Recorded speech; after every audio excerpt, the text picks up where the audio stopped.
Právě k nám dorazila důležitá zpráva z Evropy. Kurva. Cože? Do prdele, moje nohy! Dobře, takhle. Do prdele! Tamhle jsou! Neříkejte. Do prdele! A jsme tady. Do prdele. Do mě se nikdo srát nebude! Dobře, je to jen běžná rutina. Do hajzlu s běžnou rutinou. Jak se mluvíš, chlapče? Polipy prdel! Tome, tak tohle se povedlo. Dobře, díky. Není zač. Tady policie Los Heaven.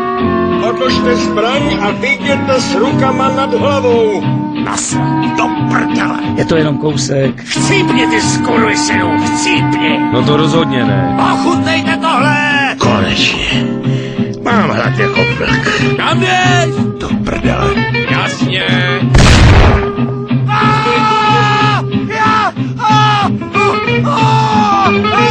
Slyšel jsi to taky? Či do prdele, úplně si mě zblbnul! Je mický, pane. Do hajzlu. Jo, to vůbec není špatný nápad. Do prdele! Ne špatně, musím do Salieriho baru. Sral to mě? Kurva. Je to v prdeli. Jenom... Přestaň demolovat můj podnik, Tome! Sorry. Jasně. Počkej na mě, to ti přeskočilo! Ještě jsem určitě na něco zapomněl. Kurva, přesně tak. A ještě jednu maličkost. Do prdele! No nic, budeme. To je ten parchant, co zabil Johnnyho! To je jasný. Au! Až se to dozví, nebude rád.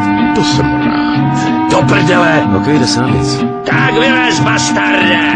No, a jsme v hajzlu. No já tomu zas tak úplně nevěřím. Do prdele. Do piči. Ještě bych si měl promluvit s Ralfem.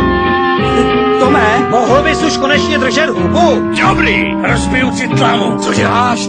Budu ploti v kouli nebo co? Já je nemám, Tome. Hajzle.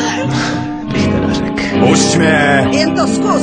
Zapíchnu tě. Já tě pustím. Co si to kurva ty parchanti o sobě do prdele myslej? Co? Tady končím.